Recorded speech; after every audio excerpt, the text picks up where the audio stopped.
This call is now being recorded. विशिष्ट वाङ्मय प्रकाराचा अभ्यास कविता या विषयाअंतर्गत आपण आतापर्यंत प्रीती भावनेच्या कविता पाहिलेल्या आहेत. आजपासून आपण निसर्ग जाणीवेची कविता पाहणार आहोत आणि या निसर्ग जाणीवेच्या कवितेमधली पहिली कविता जी आहे ती आहे कवी अनिल यांची पावसाळा ही कविता. कवी अनिल हे त्यांचं टोपण नाव आहे. त्यांचं जे मूळ नाव आहे ते आहे आत्माराम रावजी देशपांडे. त्यांनी कवी अनिल या नावानं कविता लेखन केलं आहे. मुक्तछंद या काव्य प्रकाराला त्यांनी सुरुवात केली असं मानलं जातं. अत्यंत सुंदर अशा निसर्ग कविता कवी अनिल यांनी लिहिलेल्या आहेत आणि पावसाळा या निसर्ग कवितेतून त्यांनी स्त्री मनाच्या गाभाऱ्यातून पावसाचं चित्रण केलेलं आहे. पावसाच्या आगमनानं आपल्याला सर्वांना आनंदच होत असतो आणि तो पावसाळा हा कसा आपल्या दैनंदिन जीवनामध्ये आपल्या रोजच्या जीवनामध्ये हा पावसाळा जेव्हा अचानक आपल्याला भेटतो हा पाऊस, तेव्हा आपल्या मनाची अवस्था काय होते याचं चित्रण या कवितेमधून केलेलं आहे. हे चित्रण करत असताना त्यांनी एका स्त्रीच्या मनाच्या अवस्थेचं चित्रण केलेलं आहे की एक स्त्री पाऊस आल्यानंतर नेमका काय विचार करते आहे, तिच्या मनाभोवती नेमकं कोणत्या गोष्टी रुंजी घालत आहेत. पावसाच्या आगमनानं सभोवती झालेले निसर्गाचे जे परिवर्तन आहे त्याचा मानवी मनावर झालेल्या परिणामांचं प्रभावी चित्रण या कवितेमध्ये आहे. कविता पाहून तुमच्या लक्षात येत असेल की या कवितेमध्ये बाई या पावसानं ही जी ओळ आहे ती पुन्हा पुन्हा कवीने वापरलेली आहे, उपयोगात आणलेली आहे. या ओळीतून पावसाप्रती स्त्री सुलभ भावना त्यांनी मांडलेल्या आहे. त्या ओळीतूनच लक्षात येतं की एक स्त्री इथे अभिव्यक्त होते आहे. पावसानं तिच्या एकूण अस्तित्वावर टाकलेला जो प्रभाव आहे इथे ती तो प्रभाव व्यक्त करते आहे. तिची जी एकूण अभिव्यक्ती आहे ती कशा प्रकारची आहे, पाऊस पाहिल्यानंतर, पाऊस दाटून आल्यानंतर, पावसाचं आगमन झाल्यानंतर तिला काय वाटतं त्याचं चित्रण या कवितेमध्ये आहे. आपण कविता बघूया आणि मग कवितेवर चर्चा करूया. निसर्ग जाणीवेची जी कविता आहे ती मुळात निसर्गाचं आणि मानवाचा जो संबंध आहे तो उलगडून दाखवणाऱ्या ज्या कविता आहेत त्यांना निसर्ग जाणीवेच्या कविता असं म्हटलं जातं. बघा, तुम्ही बालकवी त्र्यंबक बापूजी ठोंबरे यांना निसर्ग कवी सुद्धा म्हटलेलं आहे. त्यांनी आपल्या आयुष्यामध्ये अत्यंत कमी आयुष्य त्यांना मिळालं आणि तेवढ्या कमी आयुष्यामध्ये त्यांनी खूप सुंदर अशा कविता लिहिल्या. बालकवी यांनी निर्झरास, पाखरास, फुलराणी, उदासीनता, पारवा, श्रावण मास या मोठी यादी बालकवींच्या कवितांची देता येईल. निसर्ग कवितांची निसर्गात घडून येणाऱ्या घटनांची मानवी मनावर उमटणारी भावस्पंदन या कवितांमध्ये त्यांनी चित्रित केलेली आहे. निसर्गाचं आणि मानवाचं जे अन्योन्य संबंध आहे तो संबंध या निसर्ग कवितांमधून चित्रित झालेला आपल्याला पाहायला मिळतो. कवी अनिल यांनी लिहिलेली ही पावसाळा कविता सुद्धा अशीच पावसाच्या आगमनाची, पावसानं जे थैमान अवतीभोवती घातलेलं आहे, त्यामुळे त्या एका स्त्रीच्या मनामध्ये काय भावना उमटल्या आहेत त्यांची अभिव्यक्ती करणारी ही कविता आहे. आपण कविता बघूया. पावसाळा, कवी अनिल. बाई या पावसानं लावली झिमझिम, भिजली ही माळ रानं, उदासलं मन, बाई या पावसानं. बाई या पावसानं लावली झिमझिम, भिजली ही माळ रानं, उदासलं मन, बाई या पावसानं. दिनभर देई ठाण, रात्रीस बरसून. बघा पावसाचं वर्णन. दिनभर देई ठाण, रात्रीस बरसून, सकाळीच लोपविल कोवळ ऊन छान, बाई या पावसानं. फुलली ही जाई जुई, बहरून वाया जाई. बघा पावसामुळे काय काय होतंय. फुलली ही जाई जुई, बहरून वाया जाई, पारिजातकाची बाई कशी केली दैन, मातीत पखरण, बाई या पावसानं. थपथपलेली पानं ठिबकती वरतून,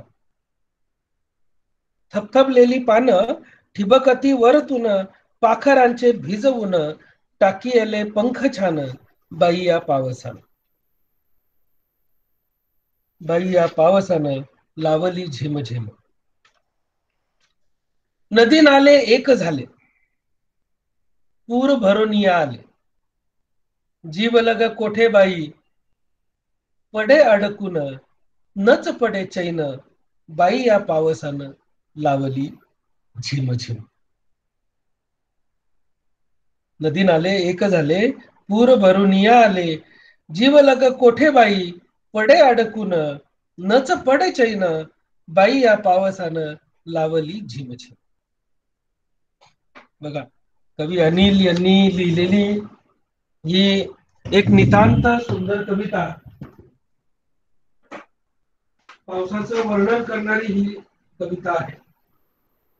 आणि या कवितेतून त्यांनी स्त्री सुलभ भावनांचं चित्रण केलेलं आहे. हे चित्रण करत असताना पावसामुळे नेमकी काय दैना झालेली आहे, पावसाचा प्रभाव नेमका कोणत्या कोणत्या गोष्टींवर पडलेला आहे, याचं वर्णन एका स्त्रीच्या दृष्टिकोनातून ते करत आहे.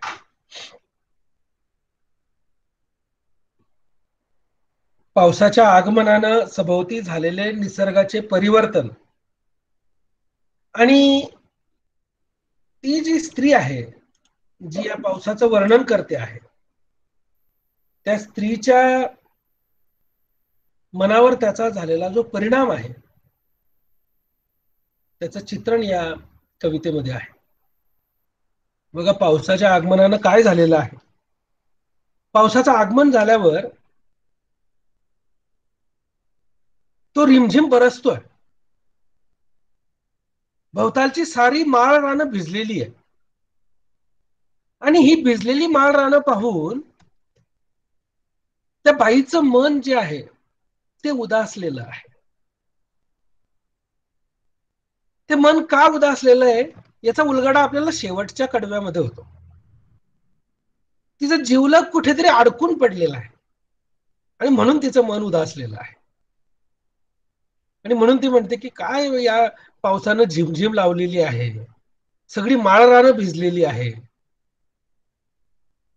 आणि त्यामुळे तिचं मन जे आहे ते उदासून गेलेलं आहे. बाहेर पडता येत नाही, सतत पाऊस सुरू आहे,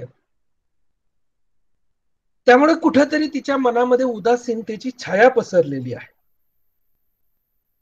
कारण रात्रंदिवस कोसळणाऱ्या या पावसानं सकाळचं कोवळं ऊन जे आहे ते सुद्धा लुपवलं. सूर्यदर्शन होत नाहीये, दिवसभर ठाण देऊन बसलेला आहे तो, रात्री सुद्धा बरसलेला आहे, दिवसभर ठाण देतोय. आणि म्हणून ती म्हणते की दिनभर देई ठाण रात्रीच बरसून सकाळीच लोपविल कोवळ ऊन छान बाई या पावसानं.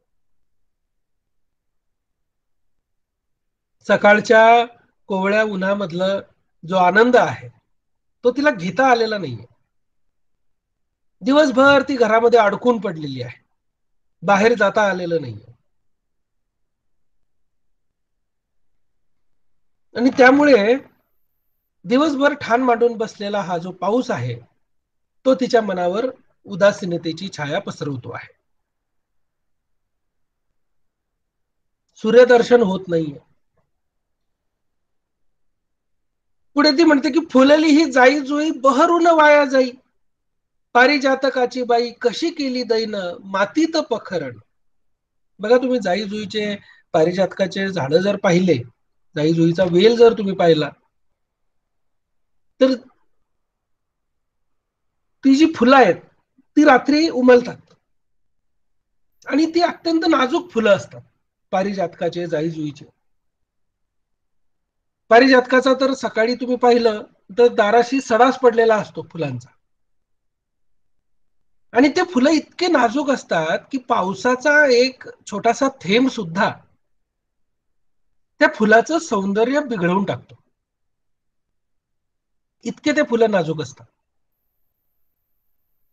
आणि म्हणून ते म्हणते की फुलली ही जाई जुई बहरून वाया जाई. ती बहरली. जाई जुईच्या वेलीवर असंख्य फुलं लागलेली आहे, लगडलेली आहे.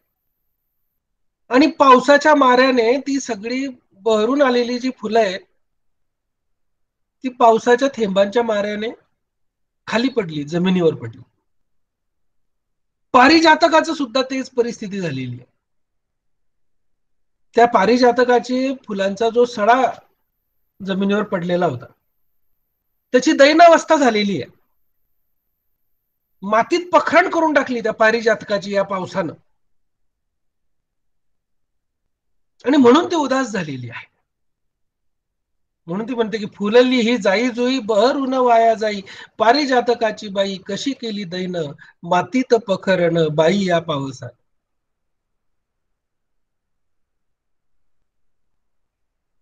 थपथपलेली पानं ठिबकती वरतून, पाखरांचे भिजवून टाकी येले पंख छान. बघा पावसामधलं हे जे रूप आहे पावसाचं, हे आपल्या दैनंदिन परिचयाचं आहे. जेव्हा पाऊस पडत असतो तेव्हा झाडाची जी पानं असतात त्या पानांवर पावसाचे थेंब गोळा होतात आणि एकीकडे पाऊस पडतोय, दुसरीकडे त्या थेंबांवरून सुद्धा पाणी ओघळतंय, पाण्याचे थेंब ओघळत आहे. ते थपथपलेले आहेत, ते सगळे पानं ठिबकतायत ते. आणि त्या झाडांवर बसलेली जी पाखरं आहेत त्यांची सुद्धा पंख भिजलेली आहेत. बघा पावसानं संपूर्ण सभोवताल कसा व्यापून टाकलेला आहे पहा.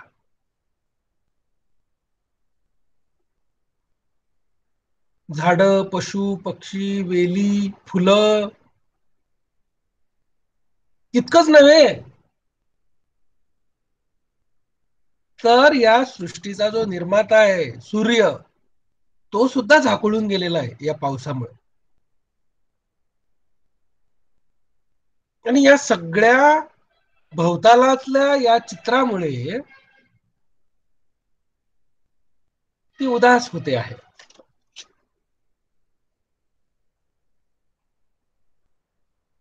तिच्या अंगणात दरवळणारा जाई जुईचा सुवास, पारिजातकाचा सुवास नाहीसा झालेला आहे, त्याच्यावर माती लोटली गेलेली. सारा शृंगार गळून पडला त्या झाडांचा पावसाच्या थेंबांच्या माऱ्याने.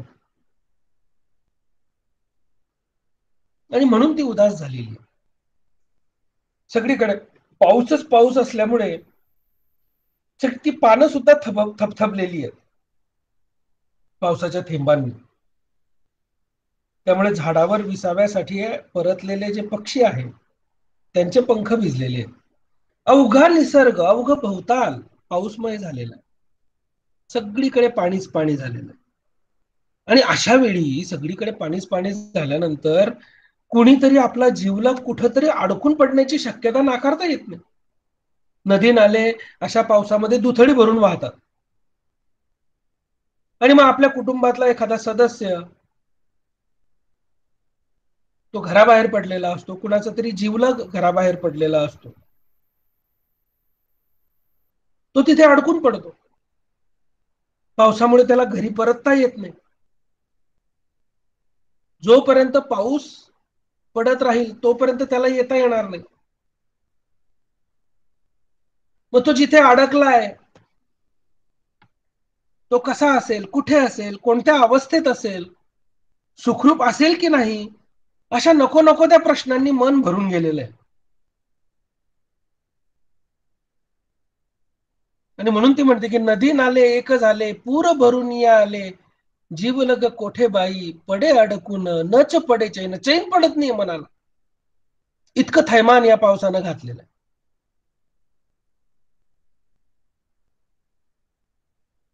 आपल्या जीवाचा जीवलग कुठेतरी अडकून पडलेला आहे. नदी नाले भरून आलेले आहे, पूर आलेला आहे त्यांना. आणि जोपर्यंत हा पाऊस इथून जाणार नाही,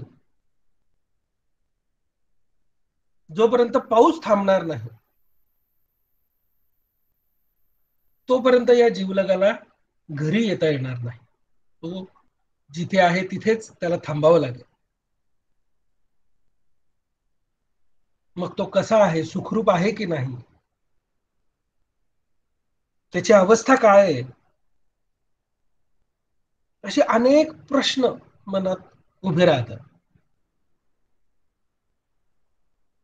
आपल्या आगमनानं मनाला आनंद देणारा हा पाऊस जीवलगाच्या विरहाचं कारण ठरल्याबरोबर उदासीनता आपल्या मनावर पसरवू लागतो.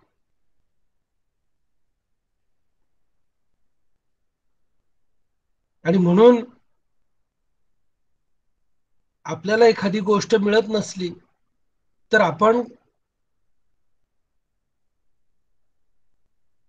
त्याचा आरोप दुसऱ्या गोष्टीवर करायला लागतो.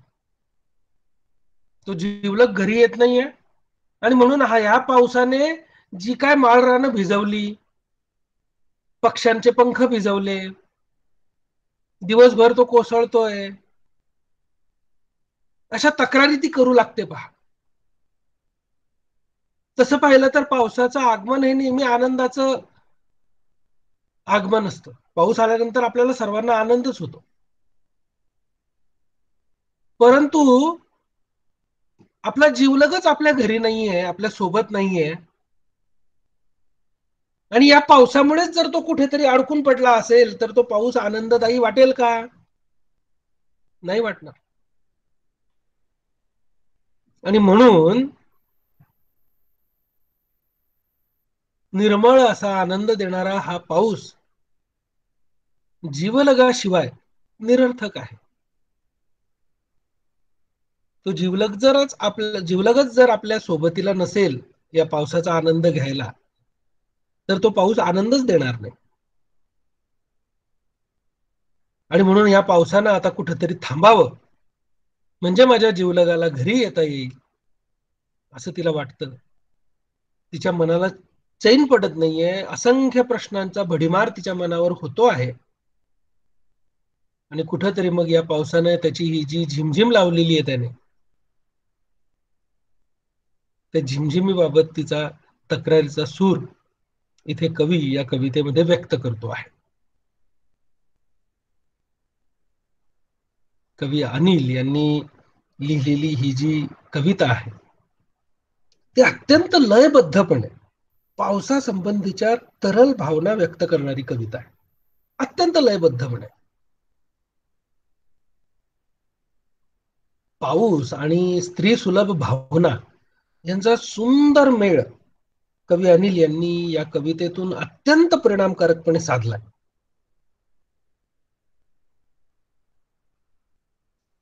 पावसाच्या आगमनाचा आनंद लुटता येत नाही, त्याच्या अस्तित्वाला अंगभर भिनवता येत नाही, याची सल मनात कुठेतरी आहे. आणि असं का करता येत नाहीये? कारण जीवलग सोबत नाहीये, तो घरी आलेला नाहीये. आणि ही पावसाची झिमझिम थांबल्याशिवाय त्याला घरी येता येणार नाहीये. त्यामुळे जीव बेचैन झालेला आहे. आपल्या जीवाला घरघर लावणारा हा पाऊस कसा छळतोय. या भावनेतून पावसाची तक्रार मनोमन करणारी, ही तक्रार एका स्त्री सुलभ भावनेतून व्यक्त करणारी ही नितांत सुंदर अशी कविता आत्मारामरावजी देशपांडे म्हणजे कवी अनिल यांनी लिहिलेली आहे. बाई या पावसानं लावली झिमझिम, भिजली ही माळरानं उदासलं मन. बाई या पावसानं दिनभर देई ठाण रात्रीच बरसुन, सकाळीच लोपविलं कोवळ ऊन छान. बाई या पावसानं फुलली ही जाई जुई बहरून वाया जाई, पारिजातकाची बाई कशी केली दैन. मातीत पखरण थपथपलेली पानं ठिबकती वरतून, पाखरांचे भिजवून टाकीले पंख छान. बाई या पावसानं नदी नाले एक झाले पूर भरून या आले, जीवलग कोठे बाई पडे अडकून, नच पडे चैन. बाई या पावसानं लावली झिमझिम, भिजली ही माळ रान उदासलं मन. बाई या पावसानं अशी एक नितांत सुंदर अशी पावसाचं वर्णन करणारी आणि या पावसाच्या संदर्भानं त्या विवाहितेच्या मानसिक आंदोलनांचं चित्रण करणारी आणि पावसाबद्दलची एक लाडीक तक्रार करणारी ही कविता, ही नितांत सुंदर कविता कवी अनिल यांनी लिहिलेली आहे.